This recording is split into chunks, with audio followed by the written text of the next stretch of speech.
Hello ladies and gentlemen, non-road user. Now then, on this video I would like to talk about the NHS, National Health Service. Now then, last week I was stood in a bus stop and I met a chap there who was a little bit older than myself. I've said on many other videos that I consider myself to be a bit of an old git, but this gentleman was a little bit older than me. He was in his 80s and he was waiting at the bus stop to go to the James Cook University Hospital. That is our local hospital in Middlesbrough, and the reason he was going there apparently was to have something removed from the side of his head, some stitches which I guess they're kind of screwed up on a little bit, and I jokingly said to him, well, be thankful they haven't left like half the hospital in there. And we were having a bit of a joke and a laugh about it, and he said to me that the NHS service was free.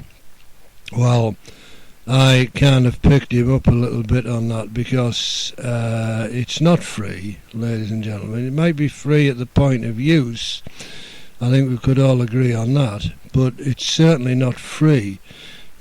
From my perspective, right, and this is purely selfish because I'm feeling in a selfish kind of mood today.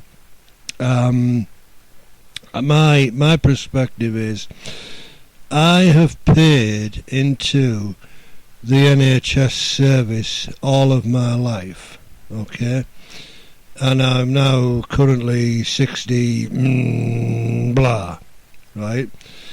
And in that time, I have used the NHS. Well, let's just take my hospital admission in all of that time, since I've been paying for this service, right?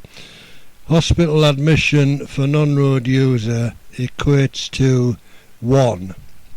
Okay. I was in, well, they didn't call it James Cook at the time. I think they called it North Tees or something like that, right? I can't even bloody remember, that's how long ago it was. And I was in there for something minor. There was no operation involved or anything. I was just given a course of drugs, shall we say, or antibiotics, or whatever you want to call them. But even then, I recall, while I was in there, some medical orderly or nurse or whatever it was came round with my tablets to be taken on a particular evening. And I looked at the tablets, and it had something written on it like, 500 milligrams or something. And I questioned the medical orderly about it, and she said, "Oh, that's the wrong dosage. You shouldn't have, that kind of high dosage. I'll go away and come back and bring you like the ones that you should have." And I thought to myself, I'm not really enamoured with the competency of certain staff here, so I just wanted to get out ASAP, which I duly did, and fortunately that was quite a number of years ago, and I'm still here to tell the tale. So that's good news. But the point I'm coming to is, the NHS, you see, I don't feel that I have received value for my money, right? I've paid into this system for years and years and years and years, and yet my take from the system, if you want to call it that. My burden on the system has been minimal, and I'm kind of wondering why we don't have sort of an NHS like no claims bonus, right? I've paid in, I haven't claimed, right? So maybe next time round my premiums will be reduced substantially because I haven't claimed in however many years. But that doesn't seem to be the case, and I'm kind of wondering why. Look, I get that there are other people out there who need perhaps not constant but more regular medical attention than I do, but it seems to me that I, or many other people like me who are not a burden on the system, are subsidising other people. I mean, let's just take A&E as a topical argument, right? I've never been to A&E in my life, ever. Okay? So, I see stuff in the media,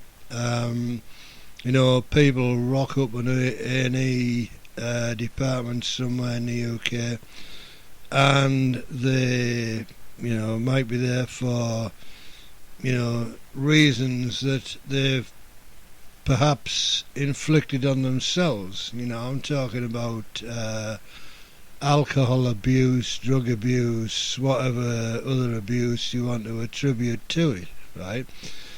I've never done that, and so I'm wondering, is it fair that I and others of my ilk have to subsidise people like that? I don't think it is. Okay, if I was able to opt out of this system, when I first started contributing to it,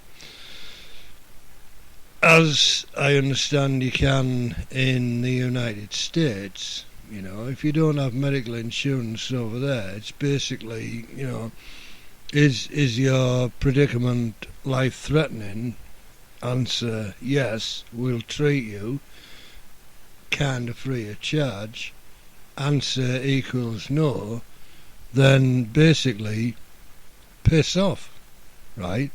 So, that might seem harsh on the face of it, but from my perspective, that would seem like a fair deal, because, I haven't burdened the NHS thus far in my, 40 odd years of paying into the system.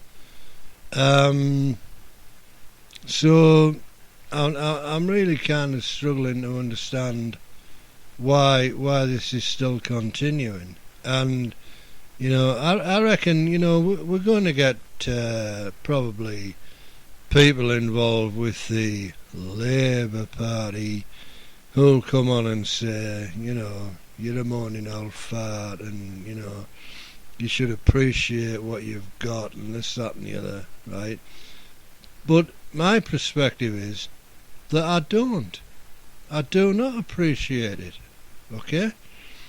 I reckon that if I could have opted out at my, like introductory level when I started paying for this stuff, right?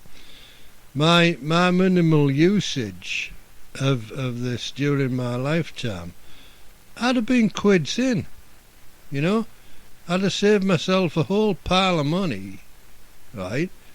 And that money could have been saved by myself gathering, generating interest for, like, a rainy day, when if anything, kind of horrible did happen with my life, health, then I could, go to that savings account and say, right, okay, I've had my operation for whatever, right? How much do I owe you? Okay, I'll go down the building society and tomorrow, excuse me, and draw the money out, and there you go. There's your cash, paid for. Okay. So I really don't get this. It's got to change, in my opinion. Excuse me, I'm losing my voice. It's got to change, contrary to what some people in the Labour Party would have you believe, right? This is not an efficient way of funding a health service. It's just not, because for the reasons I've just outlined. Anything else I can think to say on this? No. Jeremy Corbyn won't agree with this, what I'm saying, but there again, Labour, lefty, strange attitudes, ladies and gentlemen. But there we go. Anyway, thanks for watching, listening. Take care, and I'll catch you all later. Bye.